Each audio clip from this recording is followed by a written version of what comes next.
18 janvier, Exode chapitre 4, chapitre 5, chapitre 6. Moïse répondit et dit, « Voici, ils ne me croiront point et ils n'écouteront point ma voix. Mais ils diront, l'Éternel ne t'est point apparu. » L'Éternel lui dit, « Qu'y a-t-il dans ta main ?» Il répondit, « Une verge. » L'Éternel dit, « Jette-la par terre. » Il la jeta par terre et elle devint un serpent. Moïse fuyait devant lui. L'Éternel dit à Moïse, « Étends ta main et saisis-le par la queue. » Il étendit la main et le saisit, et le serpent redevint une verge dans sa main. « C'est là, dit l'Éternel, ce que tu feras, afin qu'ils croient que l'Éternel, le Dieu de leur père, t'est apparu, le Dieu d'Abraham, le Dieu d'Isaac et le Dieu de Jacob. » L'Éternel lui dit encore, « Mets ta main dans ton sein. » Il mit sa main dans son sein, puis il la retira, et voici sa main était couverte de lèpre, blanche comme la neige. L'Éternel dit, « Remets ta main dans ton sein. » Il remit sa main dans son sein, puis il la retira de son sein, et voici elle était redevenue comme sa chair. « S'ils ne te croient pas, dit l'Éternel, et n'écoutent pas la voix du premier signe, ils croiront à la voix du dernier signe. S'ils ne croient pas même à ces deux signes et n'écoutent pas ta voix, tu prends de l'eau du fleuve, tu la répandras sur la terre, et l'eau que tu auras prise du fleuve deviendra du sang sur la terre. » Moïse dit à l'Éternel, « Ah Seigneur, je ne suis pas un homme qui a la parole facile, et ce n'est ni d'hier, ni d'avant-hier, ni même depuis que tu parles à ton serviteur, car j'ai la bouche et la langue embarrassées. » L'Éternel lui dit, « Qui a fait la bouche de l'homme et qui rend muet ou sourd, voyant ou aveugle? N'est-ce pas moi l'Éternel? Va donc, je serai avec ta bouche et je t'enseignerai ce que tu auras à dire. » Moïse dit, « Ah Seigneur, envoie qui tu voudras envoyer. » Alors la colère de l'Éternel s'enflamma contre Moïse et il dit, « N'y a-t-il pas ton frère Aaron le Lévite? Je sais qu'il parlera facilement. Le voici lui-même qui vient au-devant de toi, et quand il te verra, il se réjouira dans son cœur. Tu lui parleras et tu mettras les paroles dans sa bouche. Et moi, je serai avec ta bouche et avec sa bouche, et je vous enseignerai ce que vous aurez à dire. Il parlera pour toi au peuple, il te servira de bouche, et tu tiendras pour lui la place de Dieu. Prends dans ta main cette verge avec laquelle tu feras les signes. » Moïse s'en alla. Et de retour auprès de Jéthro, son beau-père, il lui dit, « Laisse-moi, je te prie, aller rejoindre mes frères qui sont en Égypte, afin que je voie s'ils sont encore vivants. » Jéthro dit à Moïse, « Va en paix. » L'Éternel dit à Moïse en Madian, « Va, retourne en Égypte, car tous ceux qui en voulaient à ta vie sont morts. » Moïse prit sa femme et ses fils, les fit monter sur des ânes et retourna dans le pays d'Égypte. Il prit dans sa main la verge de Dieu. L'Éternel dit à Moïse, « En partant pour retourner en Égypte, vois tous les prodiges que je mets en ta main. Tu les feras devant Pharaon. Et moi, j'endurcirai son cœur et il ne laissera point aller le peuple. Tu diras à Pharaon, « Ainsi parle l'Éternel, Israël est mon fils, mon premier-né. Je te dis, laisse aller mon fils pour qu'il me serve. Si tu refuses de le laisser aller, voici, je ferai périr ton fils, ton premier-né. » Pendant le voyage, en un lieu où Moïse passa la nuit, l'Éternel l'attaqua et voulut le faire mourir. Séphora prit une pierre aiguillée, coupa le prépuce de son fils et le jeta aux pieds de Moïse en disant, « Tu es pour moi un époux de sang. » Et l'Éternel le laissa.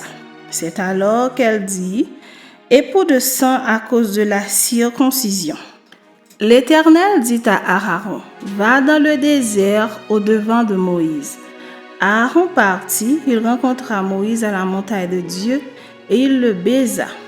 Moïse fit connaître à Aaron toutes les paroles de l'Éternel qu'il avait envoyées et tous les signes qu'il lui avait ordonné de faire.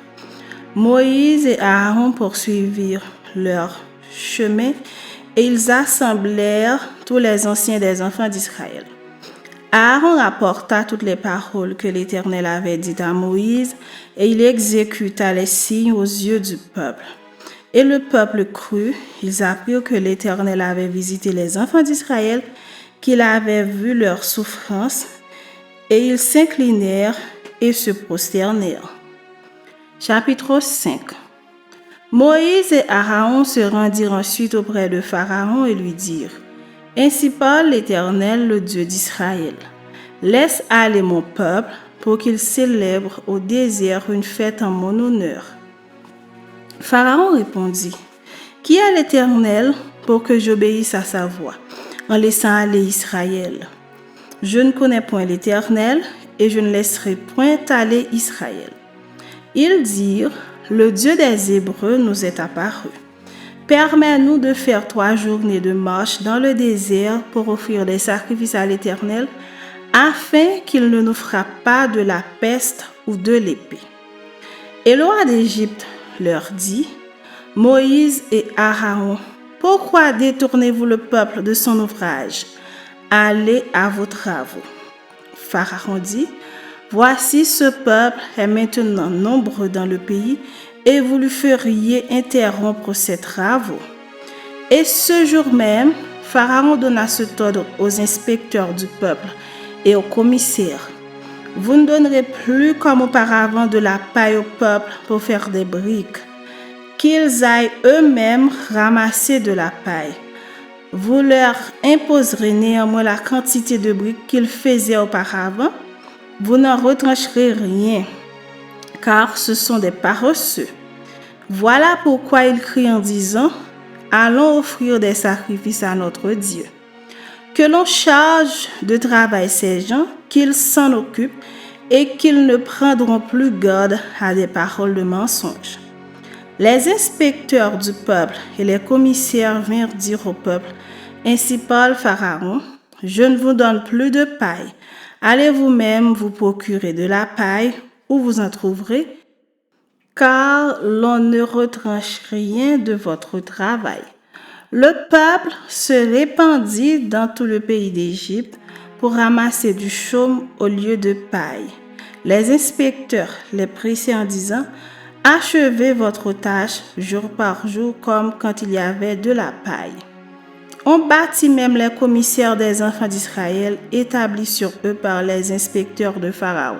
« Pourquoi, disait-on, n'avez-vous pas achevé hier et aujourd'hui comme auparavant la quantité de briques qui vous avait été fixée? » Les commissaires des enfants d'Israël allèrent se plaindre à Pharaon et lui dirent, « Pourquoi traites-tu ainsi tes serviteurs?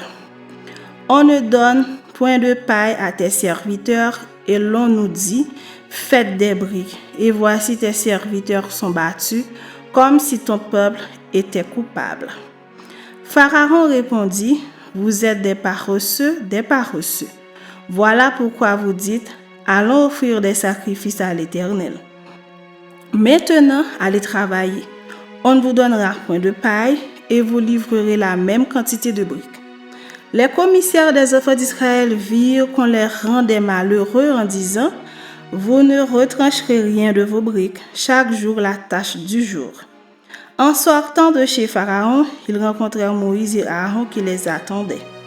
Ils leur dirent, « Que l'Éternel vous regarde et qu'il juge. Vous nous avez rendus odieux à Pharaon et à ses serviteurs, vous avez mis une épée dans leurs mains pour nous faire périr. » Moïse retourna vers l'Éternel et dit, « Seigneur, pourquoi as-tu fait du mal à ce peuple? Pourquoi m'as-tu envoyé? depuis que je suis allé vers Pharaon pour parler en ton nom, il fait du mal à ce peuple et tu n'as point délivré ton peuple. Chapitre 6. L'Éternel dit à Moïse, tu verras maintenant ce que je ferai à Pharaon. Une main puissante le forcera à les laisser aller, une main puissante le forcera à les chasser de son pays. Dieu parla encore à Moïse et lui dit, je suis l'Éternel. Je suis apparu à Abraham, à Isaac et à Jacob comme le Dieu Tout-Puissant, mais je n'ai pas été connu d'eux sous mon nom l'Éternel. J'ai aussi établi mon alliance avec eux pour leur donner le pays de Canaan, le pays de leur pèlerinage dans lequel ils ont séjourné. J'ai entendu les gémissements des enfants d'Israël que les Égyptiens tiennent dans la servitude et je me suis souvenu de mon alliance. C'est pourquoi dis aux enfants d'Israël, je suis l'Éternel, je vous affranchirai des travaux dont vous chargent les Égyptiens, je vous délivrerai de leur servitude et je vous sauverai à bras étendus et par de grands jugements. Je vous prendrai pour mon peuple, je serai votre Dieu et vous saurez que c'est moi l'Éternel, votre Dieu, qui vous affranchit des travaux dont vous chargent les Égyptiens. Je vous ferai entrer dans le pays que j'ai juré de donner à Abraham, à Isaac et à Jacob. Je vous le donnerai en possession, moi l'Éternel. Ainsi parla Moïse aux enfants d'Israël. Mais l'angoisse et la dure servitude les empêchèrent d'écouter Moïse. L'Éternel parla à Moïse et dit, va, parle à Pharaon roi d'Égypte pour qu'il laisse aller les enfants d'Israël hors de son pays. Moïse répondit en présence de l'Éternel, voici les enfants d'Israël ne m'ont point écouté. Comment Pharaon m'écouterait-il, moi qui n'ai pas la parole facile? L'Éternel parla à Moïse et à Aaron et leur donna des ordres au sujet des enfants d'Israël et au sujet de Pharaon roi d'Égypte pour faire sortir du pays d'Égypte les enfants d'Israël. Voici les chefs de leur famille, fils de Ruben, premier-né d'Israël, Enoch, Palu, Étron et Carmi, ce sont là les familles de Ruben. Fils de Siméon, Jemuel, Jamé, Ohad, Jaquin et Sochar, et Saül, fils de la Cananéenne. Ce sont là les familles de Siméon. Voici les noms des fils de Lévi avec leur postérité. Gershon, Kehat et Merari. Les années de la vie de Lévi furent de 137 ans. Fils de Gershon, Libni et Shimei et leurs familles. Fils de Kehat, Amram, Jitséar, Hébron et Uziel. Les années de la vie de Kehat furent de 133 ans. Fils de Merari, Makli et Mushi, ce sont là les familles de Lévi avec leur postérité. Amram prit pour femme Jochébed, sa tante, et elle lui enfanta Aaron et Moïse. Les années de la vie d'Amram furent de 137 ans. Fils de Jitséar, Coré, Népheg et Zikri. Fils d'Uziel, Mikaël, El-Safan et Sitri. Aaron prit pour femme Elisheba, fille d'Aminadab, sœur de Nachon, et elle lui enfanta Nadab, Abihu, Éléazar et Itamar. Fils de Coré, Assir, Elkana et Abiazaph. Ce sont là les familles des Korites. Éléazar, fils d'Aaron, prit pour femme une des filles de Putiel, et elle lui enfanta Phiné. Tels sont les chefs de famille des Lévites avec leurs familles. Ce sont là ce Aaron et ce Moïse à qui l'Éternel dit, faites sortir du pays d'Égypte les enfants d'Israël selon leurs armées. Ce sont eux qui parlèrent à Pharaon, roi d'Égypte, pour faire sortir d'Égypte les enfants d'Israël. Ce sont là ce Moïse et ce Aaron. Lorsque l'Éternel parla à Moïse dans le pays d'Égypte, l'Éternel dit à Moïse, « Je suis l'Éternel. Dis à Pharaon, roi d'Égypte, tout ce que je te dis. » Et Moïse répondit en présence de l'Éternel, « Voici, je n'ai pas la parole facile. Comment Pharaon m'écouterait-il ?